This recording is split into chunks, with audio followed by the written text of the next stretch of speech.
Las opiniones expresadas en este podcast son del invitado y no reflejan necesariamente la postura de Seguros Bolívar. Y si quieres saber más sobre cómo optimizar la logística de su empresa y protegerla con las mejores soluciones, visita nuestra página para descubrir más.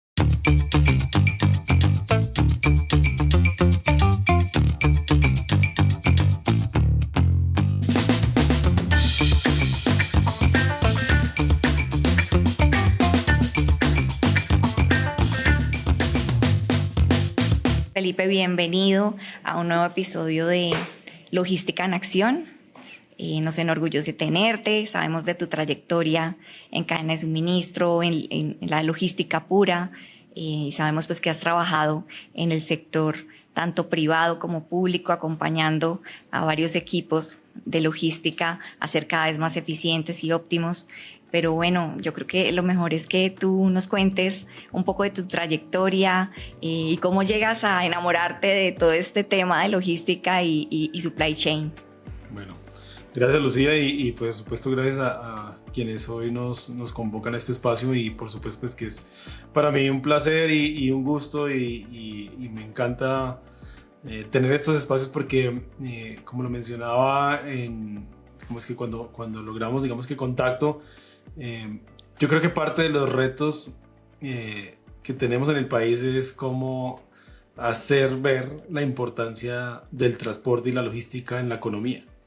Entonces, yo alguna vez lo escuché en la universidad, yo soy ingeniero en transporte, que esa es mi profesión y que esa profesión solamente existe como pregrado en una universidad en el país, que es la Universidad Pedagógica y Tecnológica de Colombia, que está en Tunja. ¿Sí? Soy boyacense, por supuesto. Entonces, yo tuve la oportunidad de estudiar eso y en primer semestre me acuerdo un profesor de apellido Cárdenas, casualmente, Daniel Cárdenas, nos dijo: el transporte es lo que mueve, el transporte es lo que mueve el país, o sea, la economía, pongan cuidado, no sé qué, y eso se me quedó.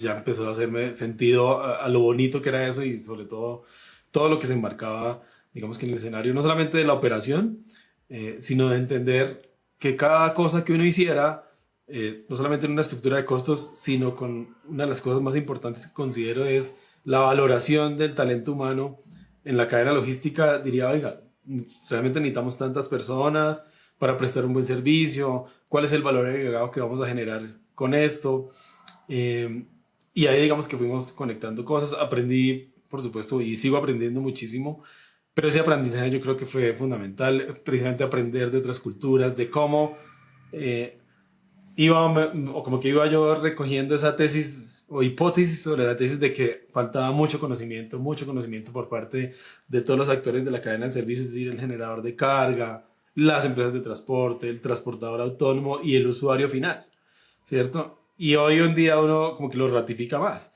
Entonces dice uno, hay una oportunidad gigante en el país. Digo que toda Latinoamérica, porque al final también tuve la oportunidad de verlo en México, en Chile, en Ecuador y el mismo Brasil. Es que la falta de conocimiento hace que a veces las decisiones sean, digamos que, incorrectas. Cuando uno habla de logística y transporte, uno siempre piensa en tecnología, en procesos, en infraestructura, pero ¿qué papel juegan las personas? Por ejemplo, los conductores.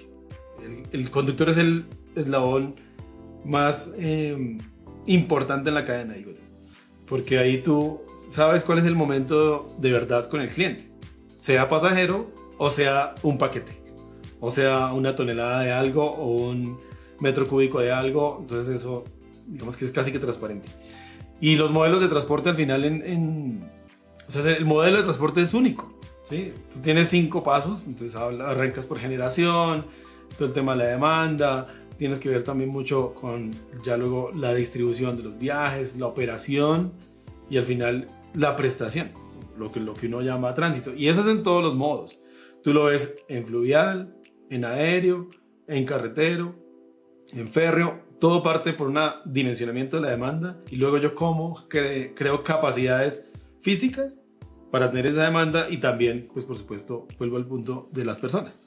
Entonces ahí, cada vez que yo encontraba como esos retos, decía, venga, cada vez me gusta más, y me he equivocado, por supuesto, me he equivocado en el camino, a veces por impulsivo, ¿cierto? Porque queriendo hacer más,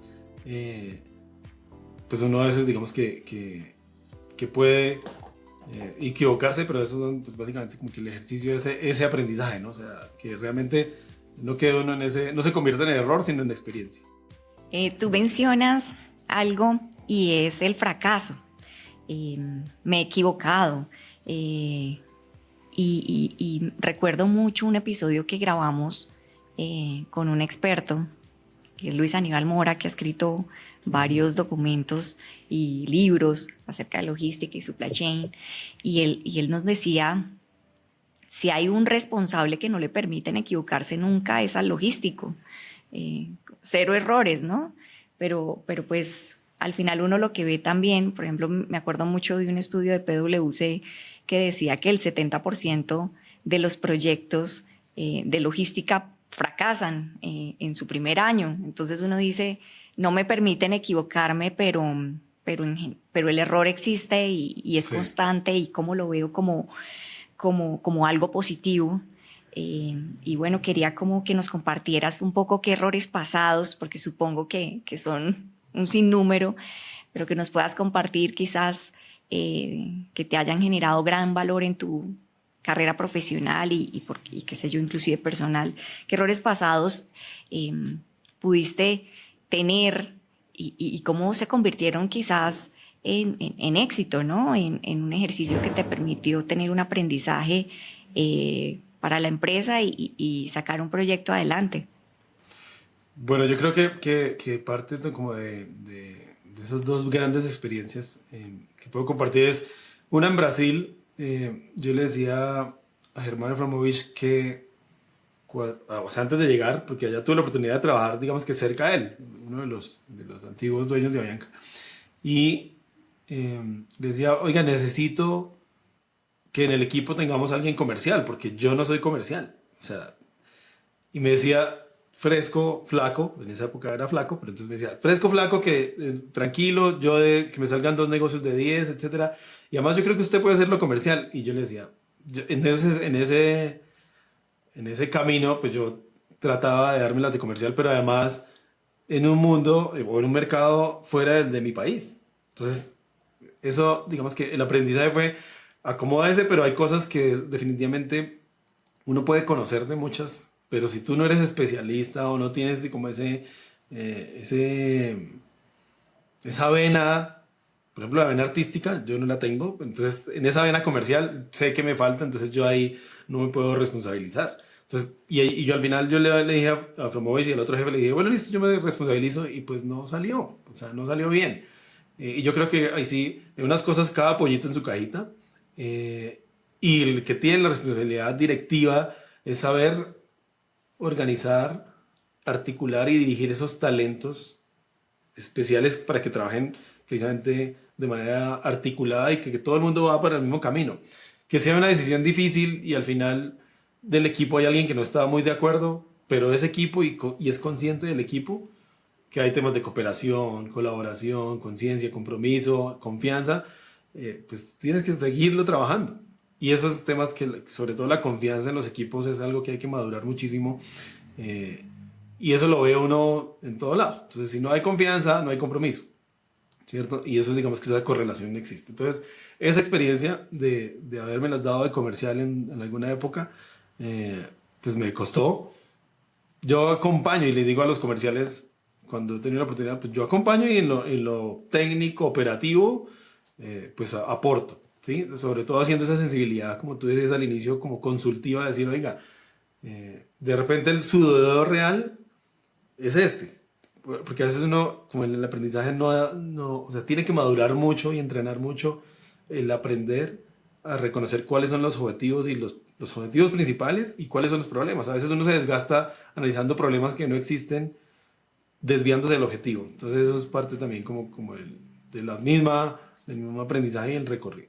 Felipe, has hablado bastante pues de las personas, de la importancia de las personas pues para que el proyecto se lleve a cabo, para garantizar el éxito logístico, si hablamos en este marco. Y lo que uno ve pues en muchos estudios que se han hecho y demás, es que las empresas al final enfrentan muchos problemas de rotación de personal en las áreas de logística, ¿no? Entonces quería que nos contaras un poco, digamos que por qué se debe esto entender un poco a qué se debe y qué podemos hacer como organizaciones para realmente retener a las personas, fidelizarlas, potencializarlas y acompañarlas para que inclusive puedan liderar equipos y ser capacitadores de capacitadores. Es decir, aquí veo un sinnúmero de oportunidades, pero creo que tú nos puedes dar una explicación de lo que ocurre y qué podemos hacer como empresarios. Bueno, ahí también de lo que he vivido es por ejemplo, estar en piso, es decir, por ejemplo, en un centro de distribución y hablar con las personas que hacen cada uno de los procesos del picking, el packing, en el sorter y demás, como ellos cómo se sienten, pero además de dónde vienen. Entonces entender, y yo sé que eso es un trabajo bien retador para los equipos de talento humano, pues que tienen esa gestión, pero yo creo que al final la estrategia de la organización tiene que tener muy claro dos cosas. Uno, el cliente final, y dos, es dentro de la organización que debemos reconocer y por qué no pagar en términos de que el costo-beneficio está orientado al cliente. Entonces, estar en piso, uno se da cuenta de realidades de la gente de madres cabeza de familia, de estratos 1, 2, 3, de la cantidad de transportes que tenían que tomar para llegar a su sitio de trabajo, de que trabajaban a través digamos que de modelos de operación temporal o modelos de contratación. Entonces, hay mil cosas, ¿sí? Y entonces la operación exige que tú tengas pues una cantidad de personal capacitado, entrenado, pero más feliz, o por lo menos con la actitud, ¿sí? Y no es fácil de gestionar, lo reitero. Entonces es un reto, además, incluso cultural. Entonces, si tú empiezas a entender, pero además tienes que tener clara en la estrategia, tu planeación logística, en qué momentos debes, por ejemplo, ir a atraer talento. Entonces, temporadas altas en el país y en Latinoamérica, eso es un dolor de cabeza para todos. Tenemos crisis de conductores. Y eso no solamente es en Colombia, en Latinoamérica, incluso en Norteamérica, pero lo conozco en México, en Europa también, porque es que los conductores de hoy son, digamos que algunos todavía son de vieja data, pero conductores jóvenes ya no hay porque ellos veían a sus papás que no paraban en la casa porque iban a tratar de conseguir su sustento. Quizás yo quisiera agregarle algo más, Felipe, a esa ecuación, y es que el recurso humano tiene pues un gran riesgo pues de irse de las empresas, pues por todo lo que mencionas, que tienen unas complejidades en su vida bastante, pues que imposibilitan que ellos puedan cumplir inclusive sus labores y demás, y sobre todo en temporadas pico. Pero también hay otra variable que es el riesgo como tal. Es decir, creo que los logísticos o la gente que está en el terreno de la logística también pues son personas de alto riesgo, pues porque conducen y entonces están con el riesgo de sufrir un accidente, o están en una bodega y pues también aquí hay unos riesgos, y no solamente pues los riesgos como tal de ellos, sino también los riesgos que puede sufrir también la carga. ¿Qué tan conscientes somos como empresarios de esos riesgos que hay, y qué debemos hacer para mitigarlos y evitar que tanto el humano como el producto se vean afectados? Bueno, ahí lo que pienso es que también hace parte de la estrategia. Como yo te decía hace un rato, entonces, en los diferentes procesos de una organización hay responsables, pero todo se conecta. Entonces tú haces una matriz de contribución, por poner un ejemplo, y dices, venga, este es el objetivo. Entonces el objetivo es EBITDA 10%. ¿Quiénes entran aquí en lo básico? Entonces vas a decir operaciones, ventas y financiero. No, pero es que alguien ha valorado cuánto cuesta un siniestro.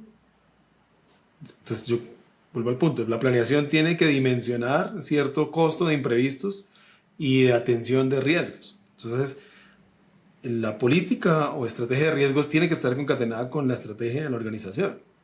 Porque además tú tienes otra cantidad de riesgos que son externos, ¿sí? Y si eso te afecta tu modelo de negocio, ¿cómo lo vas o cómo le vas a dar vuelta al final de cuentas? ¿Sí? Entonces, siempre en cada compañía le delegan el tema de riesgos, por ejemplo, al compliance de un lado, pero el compliance es más control interno, etcétera, pero a veces la sensibilidad del negocio, de la operación, tiene que estar en manos de todo el mundo. El talento humano tiene que entenderse desde la perspectiva de la operación y del cliente.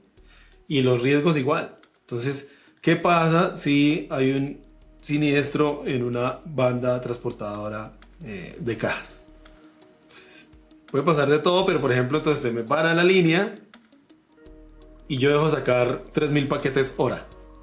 Y entonces me afecta el NPS, me afecta el cumplimiento, o a TIF, los indicadores que quieras poner, y eso tiene unas penalidades, por ejemplo.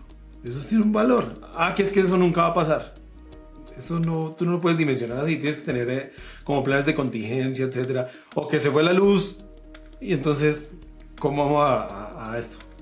Digamos que a reponernos de esto. O lo mismo, siniestro en vías, que son más graves aún, porque precisamente tú lo mencionas, digamos que las horas hombre en carretera tienen que tener un cuidado mayor. Entonces, por supuesto, tienen que tener una protección importante. Felipe, quería pasar a otro tema contigo, y es que hoy no solo en el ámbito logístico todos estamos obsesionados con asistir a cuanto congreso, a cuanto seminario existe de nuevas tecnologías, de inteligencia artificial y demás. Y recuerdo mucho en un congreso que asistí recientemente, decía algo interesante como: quien no aprenda hoy de inteligencia artificial en los próximos años estará así de desfasado como el que hoy no sabe usar Excel. Y bueno, quería conectar esto también porque no solo la obsesión es de aprender de nuevas tecnologías, sino también tenemos una obsesión de aprender de datos, de cómo sacar datos, de cómo analizarlos, de contar con las herramientas perfectas para analizar los datos. Entonces quería preguntarte cómo podemos mantener un sano equilibrio entre estas nuevas tecnologías y realmente hacer un buen análisis de los datos para contar con cadenas de abastecimiento exitosas y que realmente generen resultados. A ver, ¿cuál es el propósito que estoy buscando? Es decir, ¿cuál es el problema? Volvamos a ese punto. ¿Cuál es el problema? ¿O cuál es el objetivo? Entonces, los problemas son los que no me impiden, más bien, los problemas, perdón, son los que me impiden lograr el objetivo. Entonces, tú le puedes coger el ChatGPT y hacerle 1000 preguntas, pero si no le sabes preguntar, o si tú te estás desviando del objetivo, pues ahí vas a dar 1000 vueltas. Entonces, esto es un tema de personas, es decir, volvamos al punto, es de prepararse, de saberse orientar, de saber uno qué es lo que está buscando. Y hoy en día el ChatGPT te hace resúmenes, a veces te ayudan con imágenes bonitas, que se nota que son de inteligencia artificial, pero al final ese es el mensaje que queremos dar. No, para mí, vuelvo al punto de la inteligencia artificial, sirve mucho como apoyo. El Excel hoy en día, haciendo el símil que tú mencionabas, Lucía, sirve. Pero si tú tampoco sabes qué cuentas quieres hacer, y entonces tú haces 2 columnas y al final no totalizas ni percentualizas y luego después de eso sacas una conclusión, pues te da lo mismo. O sea, no solamente saber utilizar Excel y hacer macros y hacer N1000 enlaces, y lo mismo, en la inteligencia artificial para mí es igual. Entonces, ¿qué es lo que esperamos? Entonces, prepararnos mejor, sin duda. Entonces hay herramientas de inteligencia artificial que te orientan o te potencian habilidades, pero más habilidades duras, digamos, técnicas. Pero no te van a decir, no, es que hay alguien que te quiere o que quiere un traslado en la compañía, o alguien que se siente acosado laboralmente. La inteligencia artificial no te va a decir cómo lidiar con eso. Te va a dar un guión, entonces pregúntale 1, 2, 3 cosas, y si no se va por esta línea, entonces te da 2 alternativas y ya. Pero ¿dónde está la persona? ¿Dónde está el entender cuál es la situación? Y si uno puede ayudar, ¿sí? Si no se puede, pues definitivamente digamos que hay otras decisiones, pero yo creo que es más eso, la sensibilidad personal, la empatía, Y eso tú no lo ganas con inteligencia artificial. Bueno, y siguiendo la onda de las obsesiones, también estamos obsesionados por las métricas, ¿no? He visto mucho en redes y en comunidades de logística que existen en LinkedIn y demás, todos obsesionados por sacar la ecuación para, o el KPI en cadena de abastecimiento y bueno, todos como obsesionados para sacar una cantidad de métricas, pero uno ve cómo de pronto se está descuidando la estrategia.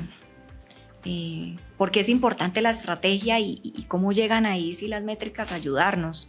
Un poco, Felipe. La estrategia, lo que he aprendido es que es cómo tú, desde hoy, preparas el futuro, ¿cierto? Y tienes que, en el modelo de negocio y en el propósito de la compañía, así reflejarlo. Entonces, el directivo tiene que estar en esa onda, en esa línea. Y por supuesto, tú armas un plan, ¿cierto? Tienes un objetivo o unos objetivos. Tienes diferentes actores. Y tienes que tener la capacidad presente de, con esos elementos, recursos y todo lo que tienes hoy disponible, con tus objetivos, no solamente de crecimiento, de sostenibilidad, posicionamiento y por supuesto de utilidades o rentabilidades, ver cómo organizas de la mejor manera eso y decir, oiga, venga, yo primero me puedo comprometer a esto, ¿cierto? Tiene que ser un objetivo retador, pero cumplible, y luego en el camino cómo los vamos a medir, es decir, cómo le vamos a hacer seguimiento cada uno, con la responsabilidad de cada uno y el compromiso de cada uno a aportarle a esto. Entonces hay unos objetivos, por supuesto, globales o grandes de la organización y otros que son por proceso o por responsable o por equipo. Entonces ahí la clave es precisamente que se articulen y digamos que haya mucho ese tema del compromiso sobre los objetivos. Y eso es parte de la estrategia, es decir, la comunicación, el liderazgo real además, autonomía, pues nada de microgerencias. Tú haces indicadores para hacer seguimiento, pero no para meterte allá en el detalle. Oye, y es que voy a hacer el briefing diario, que en teoría debería ser 15 minutos, pero el briefing diario ahora es de 2 horas. Entonces, todo el día reunionitis y eso no es, digamos que el arte de directiva no está en eso, tampoco es la estrategia, no es estar ahí, sino, tú haces briefing diarios, si los quieres hacer en operaciones, 15 minutos. ¿Quieres hacer o necesitas hacer 2 por el volumen? Haces uno en la mañana, otro en la tarde, noche o la tarde y ya.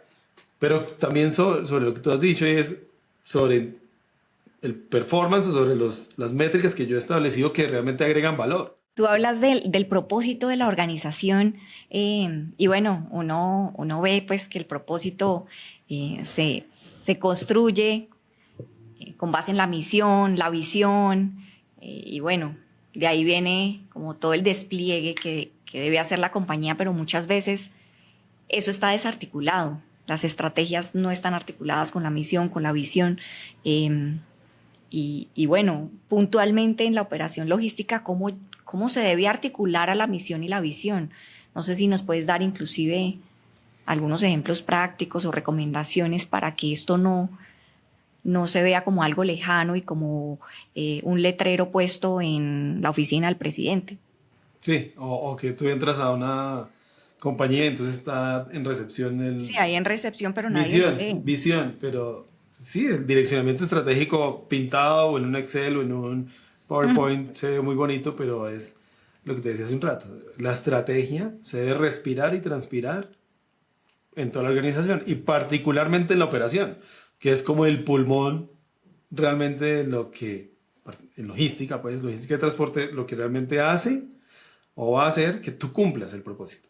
¿Sí? Porque es que ese pulmón es el oxígeno, pues poniéndolo de esa correlación tan simple, digamos, y es que si no mueves un camión, pero no entiendes por qué hay que moverlo y moverlo de forma segura, de forma eficiente, de que tú en el centro de distribución no te puedes demorar N.000 horas haciendo esperar al transportador, ¿sí? Y eso es pura estrategia, porque vuelvo y digo, es respirar y transpirar el por qué.